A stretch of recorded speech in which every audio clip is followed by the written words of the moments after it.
시청자 여러분 안녕하십니까? YBC 뉴스 스페셜 인터뷰의 권현정입니다. 오늘 모실 분을 소개해드리겠습니다. 평택에서 태어나 국은 면석위로 출발해 청와대 행정관까지 뚝심과 행정 경험을 바탕으로 민선 6기 시장으로 당선되신 분입니다. 바로 공재광 평택시장이신데요. 45만 평택시의 살림을 맡으신 공재광 평택시장 모시고 대한민국 신성장 경제도시 평택, 가고 싶은 도시, 머물고 싶은 도시, 평택의 미래에 관해 함께 말씀 나눠보도록 하겠습니다.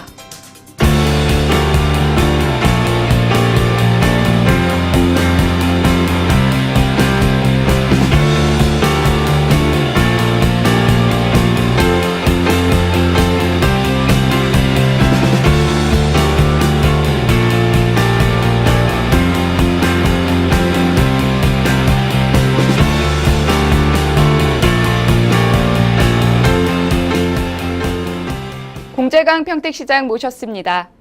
안녕하십니까? 안녕하세요. 네, 먼저 바쁘신 중에 찾아주셔서 고맙습니다.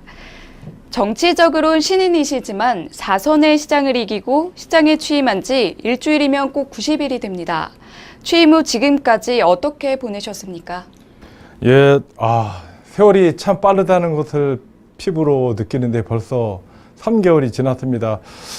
사실 취임하고 취임 첫날부터 이제 거창한 행사보다는 취임식보다는 봉사 활동과 또 우리 원래 조회를 통해서 일단 신고식은 했고요. 취임하고 나서는 또 평택에 유관기관이 많기 때문에 우리 그 평택시 관내에 있는 법원이라든지 검찰청이라든지 경찰서 유관기관을 방문을 했습니다. 또 일단은 시장이 됐기 때문에 또 우리 평택시 현안 사항을 또 챙겨야 되기 때문에 각 부서별로 또 업무 보고를 받고요. 짧은 기간에 모든 것은 파악하지 못하지만 또 나름 실국별로 시간을 조정해서 업무 보고를 받았습니다. 또한 한편으로는 우리 평택시 관내에 기업체가 상당히 많습니다. 시정 목표가 대한민국 신성장 경제 신도시이기 때문에 우리 기업이 가장 소중한 자산이라 현장을 방문해서 기업체에서 어려운 점이 무엇인지, 애로점이 무엇인지 그러한 그 사항을 이제 건의를 받고요. 그 건의 받은 사항에 대해서는 저희가 꼼꼼히 챙기려고 관련 부서와 협의도 하고 또 법령 개정이라든가 또 그런 사항에 대해서는 경기도와 협의해서 적극적으로 기업이 어려운 점을 해결하는 그런 시정을 지금 펼치고 있습니다. 그리고 또 현장을 또 다니다 보니까 지역 주민과 대화하면서 또 즐거운 날도 많습니다. 직접 소통을 위해서 현장 방문을 연일 계속해주고 계십니다. 상당히 바쁘실 텐데요. 이제 시장으로 당선되시고 시민들이 만나면서 들었던 이야기 가운데 가장 인상 깊었던 이야기나 에피소드 좀 들려주세요. 제가 이제 선거운동을 한 3개월 정도 했는데 그 시골 정도로 다니는 것보다는 시골인 읍면동을 다니는 것보다는 행사 또 우리 그 소외되기 쉬운 그 단체를 방문한 적이 있습니다. 그게 이제 대표적인 것이 이제 곰돌이 교통봉사단이라고 이제 들었는데, 현장에 가보니까 그 장애인 그를 안고 있는 그 지부장님께서 자기네 그 단체에서 처한 현실에 대해서 얘기하시더라고요. 차량도 보니까 한 11년 정도 된 노후화돼 있었고, 또 본의 아니게 또 화장실을 방문을 했는데 대한민국 한 60년대 화장실, 옛날 재래식 화장실이었으며 또 안타까웠던 일은 그 지부장이 장애를 앓고 계시는데 화장실을 이용을 못해서 인근에 있는 금융기관을 이용하고 있다는 얘기를 들었습니다. 그래서 제가 당선되고 저희가 인수위원회 대신에 소통위원회 구성하면서 우리 공무원들한테 그런 부분에 대해서 이제 지적을 했더니 바로 우리 공무원들이 현장을 아마 실사를 했던 것 같아요. 그랬더니 그 다음에 그 지부장께서 전화를 하셨더라고요. 시장이 바뀌니까 벌써 공무원이 현장에 나와서 어려운 점이라든지 애로사항에 대해서 청취하고 하셨다. 그래서 제가 금년도 2차 추경에 지부장님 얘기를 듣고 노후된 그 차량과 화장실을 바꾸는 것을 예산에 반영한 바 있습니다. 그런 것을 볼 때 역시 현장에 나가서 현장의 어려움을 듣는 것이 가장 소중한 자산이구나라는 생각도 해봤습니다. 상당히 뿌듯하고 기분 좋은 경험이셨을 것 같은데요. 지금까지 시장 당선 후 일상 이야기를 들어봤는데요. 화제를 돌려보겠습니다. 평택시장에 출마한 이유 어떤 특별한 계기가 있으신가요? 제가 태어난 곳이 사실 이제 평택입니다. 평택이고 이제 초등학교도 이제 나오고 중학교도 나오고 이제 고등학교도 나왔고 또한 그 공직 생활을 평택에서 시작을 했기 때문에 뭐 평택에 대한 애정이라든지 또 생각하는 것은 중앙부처에 근무했다 하더라도 그거는 다 똑같은 것 같습니다. 저도 지방 행정을 해왔던 사람이기 때문에 중앙부처에서도 평택이 발전하는 모습, 또 정체된 모습, 그 다음에 인근에 있는 화성이나 또 천안이나 용인 그런 도시하고도 비교도 많이 해봤는데 왜 좋은 여건을 가지고 있는 평택시가 안성이나 천안이나 화성보다 왜 발전 속도가 정체되고 늦었는가라는 생각도 많이 했습니다. 그래서 지난해 11월부터 12월 달 사이에 이제 가장 큰 고민을 했었는데 사실 정치라는 것은 선택과 기회가 있는 것으로 이제 생각이 들어서 주위에서도 이제 많이 이제 또 얘기를 해주셨고 해서 그래 내가 마지막 공직 생활 이제 28년부터 뭐 이제 평택에서 평택 청북면에서 시작을 해서 뭐 28년 동안 뭐 열심히 하다 보니까 청와대까지 와서 근무를 했는데 마지막으로 고향을 위해서 한번 봉사를 해보자. 또 중앙부처에 있는 인맥을 활용을 한다라면은 평택에 있는 현안사항, 특히 미군기지 이전이라든지 평택항이라든지 평택고 관광단지라든지 당면한 현안사항 해결에 큰 도움이 되지 않을까 해서 사실 사표 던지고 나왔습니다.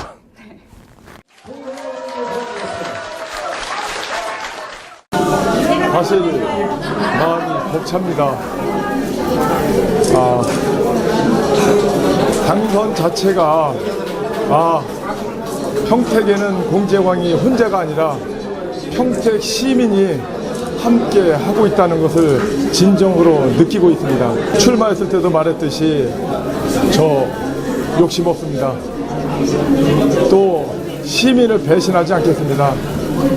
또한 시민과 소통하면서 시민들께서 무엇을 원하는지 또 희망하는 것이 무엇인지를 이야기하며 또 해결하는 데 최선을 다할 거고요.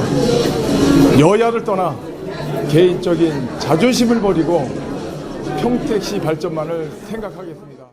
제 시장이라는 자리는 그 지역 시민들의 삶에도 많은 영향을 미치는데요. 그렇기에 시장의 원칙도 참 중요하리라 생각이 듭니다. 평택시 수장으로서 시를 운영하는 데 가장 중요하게 생각하시는 원칙은 무엇인가요? 예, 원칙 진짜 중요하다고 판단돼요. 제가 정치를 하려고 여기서 정치를 10년, 20년 한 것도 아니고 공직 생활 28년 하다가 정년 9년을 남겨놓고 나왔던 상태였기 때문에 3개월 동안 선거하는 과정에서 우리 시민들께서 저한테 보내주신 성원을 생각을 한다라면은 제가 있는 시장의 자리에서 원칙과 기준 그런 것을 정해놓고 평택 시민과 또 평택시 발전만을 생각해서 행정을 해야 된다는 생각을 듭니다. 취임하면서도 저희가 공직자들에게도 이런 얘기를 했습니다. 우리 공직자로서는 원칙과 기준이 있어야 되기 때문에 공직자로서 해야 될 일과 하지 말아야 될 일, 이런 선거 때만 되면은 네 편 내 편 그런 거, 또한 상공회의소나 새마을 단체라든지 바르게 단체라든지 체육 단체라든지 그런 분들한테도 저는 과감하게 얘기를 합니다. 저는 4년 이후에 표를 생각하지 않고 오로지 평택 시민과 평택시 발전만을 생각할 테니 정말로 표를 생각하는 행정 하지 말자. 사람을 이편 저편으로 가르는 그런 편협된 생각하지 말자. 그런 얘기를 많이 했습니다. 네, 원칙과 소신, 성실함 이 세 단어로 가름하면 되지 않을까 싶습니다. 요즘 명량이라는 영화 때문에 이순신 장군이 또 이슈화가 많이 됐었죠. 이순신 장군은 이 시대의 멘토이기도 한데요. 공재강 시장님께서 멘토로 생각하시는 분 혹은 멘토로 삼고 싶으신 분이 계시다면? 공직 생활하면서 28년 동안 그 읍면에서도 근무했고 또는 수원시도 뭐 잠깐 했고 또 경기도에서도 했고 또 중앙부처로 올라가서 안행부라든지 총실 과장, 청와대 하는 과정 28년 동안 거치면서 존경하는 공무원들은 많아요. 근데 저는 최근에 제가 같이 했던 안행부 이달곤 장관이 행정안전부 장관했을 때 제가 이제 비서관으로 좀 모셨습니다. 근데 저는 그분이 이제 학자이시고 또 이제 교수 출신이기 때문에 저희가 상당히 부담은 느꼈었어요. 근데 옆에서 지켜보는 이달곤 장관님은 스스로 우리한테 이제는 불편함이 없이 격이 없이 또 이제 인간적으로 대해주시고 또 생활하는 모습 하나도 뭐 양복을 하나 입으시면은 뭐 15년 정도 입는다든지 뭐 내실에서 뭐 옷을 갈아입을 때 보면은 난닝구에 뻥꾸가 났다든지 그러한 그 소박함도 있고요. 상당히 검소하신 분이군요. 그렇죠. 또 한 가지는 또 우리 이달곤 장관님께서는 하위직에 대한 배려가 깊었어요. 우리 비서실하고 우리 직원들하고 장관님하고 할 때는 뭐 콩나물국이라든지 된장찌개 그런 걸 좋아하는데 또 하위직을 격려할 때는 그래도 장관하고 밥을 먹는데 그래도 좋은 음식점으로 정해라. 그런 면을 보고 우리 옛날에 그 행정안전부에 근무했던 직원들이 상당히 좋아하고요. 뭐 아쉬운 점은 장관님 하시고 나서 이제 경남지사에 출마하셨다가 낙선된 것이 이제 아쉬웠지만 또 그 인연을 소중하게 생각해서 제가 선거 기간에도 한 3번 정도 내려오셔갖고 어르신들 앞에서 큰절하는 모습을 보고 우리 평택 시민들이 야 그래도 장관했던 분이 배란간에 예기치 않은 큰절을 올린 거에 대해서 상당히 고맙게 생각하고요. 제가 아마 당선된 것도 우리 이달곤 장관님의 큰 역할이 뭐 계셔서 뭐 이렇게 당선되지 않았나 또 생각이 듭니다. 큰 고마움 느끼셔야 될 것 같습니다. 어느덧 취임 후 90일이 가까워오는데요. 이제 평택의 단점과 장점을 어느 정도 파악하셨을 것 같습니다. 민선 6기 시정 목표와 방향, 앞으로 어떻게 꾸려나가실 계획이신가요?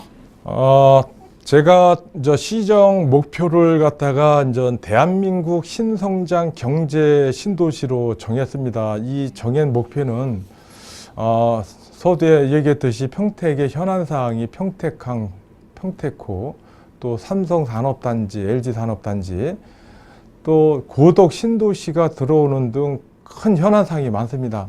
또 인근에는 산업단지가 또 많이 형성이 돼 있기 때문에 이러한 것을 제대로 육성하고 지원해 준다라면은 그 기업체들이 우리 일자리 창출 또 경제 활성화에 큰 역할을 하지 않나 생각이 들어서 기업을 가장 소중하게 생각하는 그런 시장이 될 거고요. 또 한 가지는 또 이런 기업체가 경제가 활성화됨으로 인해서 또 소외되기 쉬운 계층이 없지 않아 있지 않겠습니까? 저소득층이라든지 장애인 그런 분을 위해서 제가 취임하자마자 관련 부서에다가 얘기한 것이 기부 문화 확산을 위한 계획을 수립해라.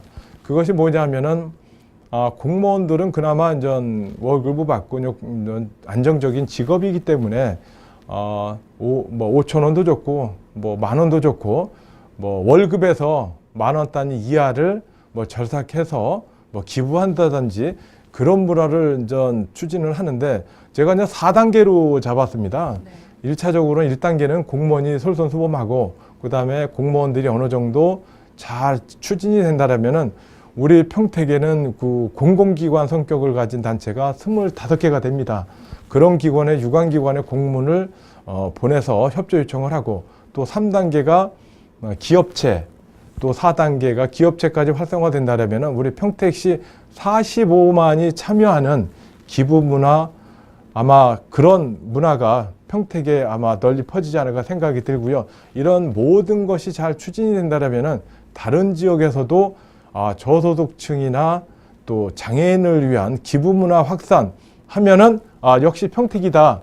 그래서 뭐 1년에 한 번 정도는 기부한 사람이나 또 기부받은 사람들에 대해서 축제의 장도 한번 만들어 볼 계획을 가지고 있습니다. 네, 타의 모범이 되는 평택시 기대해 보겠습니다. 이번엔 평택에서 이뤄지고 있는 사업에 관해 얘기를 나눠보도록 하겠습니다.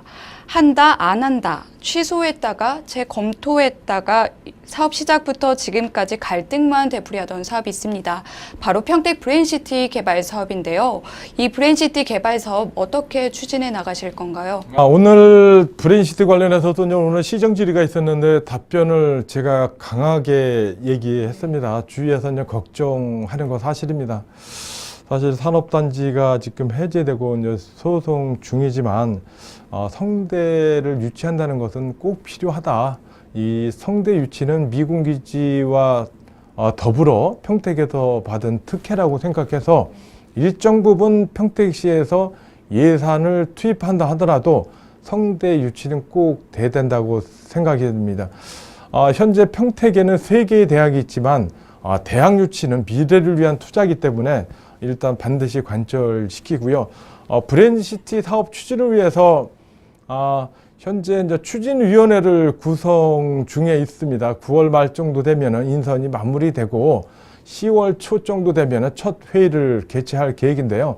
일단 구성 면면을 보면은 시도위원들이라든지 그다음에 주민을 대표하는 단체라든지 그다음에 그 주민대책위가 또 몇 개 되세요. 몇 분들 되십니다. 그런 분들, 그다음에 법률 전문가, 그다음에 지역개발 전문가, 금융 전문가 등으로 구성해서 제로 베이스에서 이것이 가다가 또 암초에 걸리면은 브레인시티 사업이 하느니 마느니 지지부진하기 때문에 진행 단계에서부터 추진 과정에서 나타날 수 있는 문제점을 꼼꼼히 챙기기 위해서 일단은 추진위원회를 구성해서 일단은 10월 달부터 업무에 개시를 할 계획이고요. 저는 개인적으로 의지가 강했기 때문에 저와 같이 근무하는 우리 직원들은 아마 그 담당하고 있는 국장님이나 과장님이나 직원도 저와 코드를 맞춰서 아마 이 일에 최선을 다해 줄 겁니다. 브레인시티 사업은 사업성이나 경제성도 중요하지만 평택의 미래에 대한 투자라는 관점에서 좀 더 폭넓은 시각으로 바라봐야 할 필요가 있으며 우리나라 유수한 대학 유치를 통해 산학연 관 클러스터를 구축하여 시 발전의 중추적 역할을 담당할 고품격 도시를 조성하기 위한 사업으로 우리 시 백년 대계를 위하여 반드시 성사되고 추진되어야 할 아주 중요한 사업이라고 생각합니다. 네, 한번 기대해 보겠습니다. 또한 사실 아직도 필요하고 있는 평택구 관광단지도 있습니다. 얼마 전 정부에서 평택구 관광단지 지원 사업을 발표하면서 좀 탄력을 받을 것으로 보고 있습니다만 어떻게 추진되나요? 제가 평택구 관광단지에 있는 데서 태어났어요. 현덕면이라고. 네. 그러다 보니까 평택구에 대해서 관심은 많고요. 또 어려서부터 평택구 인근에서 자랐기 때문에 평택구가 되기 전에 거기서 조개도 잡고 망둥이도 잡고 한 추억이 있는데 평택구 관광단지가 지정된 지가 1977년 한 37년 정도 된 것 같아요 지금. 그래서 그러니까 지역 주민들께서는 한다 안 한다 단지로 개발하겠다는 게 벌써 37년이기 때문에 지치대로 지쳤다고 봐야죠. 근데 얼마 전에 금년도 하반기 정부 운영 계획에다가 평택구 관광단지에서 언급이 됐고 최근에 또 피맥에서 우리 민투 사업에서 또 긍정적으로 검토가 되고 있기 때문에 10월 말이나 11월 초에 금년도 중에 아마 정부로부터 좋은 결과가 있을 것으로 판단되고요. 이런 사항이 가시화되면은 우리 평택시에도 행정적으로 지원할 수 있는 모든 인력을 투입을 해서 이 사업이 정상적으로 추진되도록 할 거고요. 이 사업 자체가 규모가 또 큽니다. 또 네, 사업 규모가 1조 8천억 정도 되고 또 이 사항 자체가 또 기대 효과가 일자리 창출, 그 다음에 간접 효과가 4조 7천억 정도 경제 파급 효과가 있기 때문에 평택호 관광단지가 평택호의 관광단지가 아니라 대한민국 또 경기도의 명품 관광단지로 조성이 될 수 있도록 평택시 1700 공직자가 뜻을 모아 최선을 다하겠습니다. 이제 2016년도에 열릴 KTX 평택시대와 더불어서 교통중심 도시뿐만 아니라 경제중심 도시 평택으로 거듭날 일이 머지 않은 것 같습니다. 뿐만 아니라 평택에는 평택항 개발과 주한미군기지 이전 사업도 있고요. 국책사업과 고덕 국제신도시, 삼성, LG를 비롯한 산업단지가 여러 가지가 있는데 시장께서 연일 현장 방문을 나서는 걸로 알고 있습니다. 평택의 개발 계획, 현재 어떻게 진행돼 가고 있나요? 얼마 전에 이제 경기도 도시계획원에서 2020년도 평택시 인구를 이제 86만 정도로 잠정 계획했고요. 아마도 우리 현안사항이 정상적으로 추진이 된다라면은 87만을 넘어 90만 정도까지 되지 않을까 생각이 듭니다. 미군기지 이전이라든지 고덕 신도시, 또 대규모 국책사업 이런 것이 정상적으로 추진이 된다면 또 나아가 황해경제자구역에서 133만 평이 지금 개발 중인 상황이기 때문에 앞으로 평택이 발전할 수 있는 사항은 상당히 무궁무진합니다. 그래서 현재 제가 현장을 기업체 다니면서 이제 주문하는 이유는 2016년도에 미군 기지가 이전이 완료되고 미군이 4만 명 정도가 유입이 되면은 사실 평택이 어느 정도로 개발이 되고 또 그 이후에는 투자하기가 어렵지 않겠느냐. 2년 이후에는 모든 여건이 인프라가 갖춰지기 때문에 이전 투자를 하려면은 또 지가를 생각하지 않을 수가 없지 않습니까? 그런 상황에서 보면은 지금 투자가 가장 좋은 후기이면서 적기가 아니겠냐면서 공장 증설을 계속 주문을 하고 있습니다. 아마도 4년 이후에는 커다란 평택 또 일반 평택 시민이 바라보는 희망이 있는 미래가 또 기약할 수 있는 평택시가 되지 않을까 말씀드리고 싶습니다. 평택항은 서울, 인천, 수원, 성남, 천안, 대전 등 대도시가 반경 80km 이내에 위치하고 있고 인근의 서해안, 경부, 동서 등의 고속도로와 국도를 이용한 편리한 교통망을 갖추고 있어 보다 빠르고 편리한 물류 수송을 약속합니다. 직접 이렇게 투자 유치를 위해 적극적으로 나서주고 계신데요. 이렇듯 평택은 여러 가지 개발 사업들로 분주한 가운데 자칫 개발에 치중하다 보면 복지를 놓치기가 쉽습니다. 시장께서 사람 중심의 복지 도시를 언급하기도 하셨었죠. 사람이 중심이 되는 복지 도시 건설을 위해 어떻게 지원해야 된다고 생각하십니까? 복지 사업은 사실 평택시 예산 중에서 한 32% 정도 차지를 합니다. 상당히 큰 금액이죠. 지방자치단체 예산. 요새 이제 복지 비용이 늘어나다 보니까 또 이제 국가에서 세우는 예산 갖고 이제 의무적으로 매칭 펀드가 되기 때문에 국비 지원한 부분에 대해서 지방비가 일단은 부담이 됩니다. 그렇다 해서 국가에서 지원하는 것만으로도 또 부족하기 때문에 나름 평택시에서도 그런 부분에 대해서 관심을 갖고 있고요. 아까 제가 서두에도 얘기했듯이 평택이 개발 위주로 흐르다 보면은 취약계층에 대한 그 소홀함이 없지 않아 있기 때문에 기부 문화를 더 확산을 시켜서 시민들이 우리 지역에서 어려운 사람들이라든가 장애인에 대해서는 우리 평택 시민들이 책임지는 것이 가장 바람직한 방향이 아니겠냐라고 해서 우리 기부 문화 확산을 이제 주문했던 사항입니다. 또한 그 여성을 위한 맞춤형 취업 지원 서비스 운영이라든지 장애인 보행 편의시설 확대, 또 요새 이슈가 되고 있는 다문화 가정을 위한 취업 프로그램 운영 등 일환으로 또 모국 방문 사업도 이렇게 점진적으로 확대해 나갈 계획입니다. 네, 잘 알겠습니다. 이제 마지막으로 YBC 뉴스 시청자 여러분과 평택 시민에게 한 말씀 부탁드리겠습니다. 시청자 여러분 감사합니다. 저 평택시장 공재화입니다. 벌써 시장에 취임한 지 3개월이 돼갑니다. 3개월 동안 시간이 빠르다는 것을 피부로 느꼈지만 그래도 바쁜 와중에 현안사항이 많아서 할 일이 많다는 그런 느낌 때문에 기분이 좋습니다.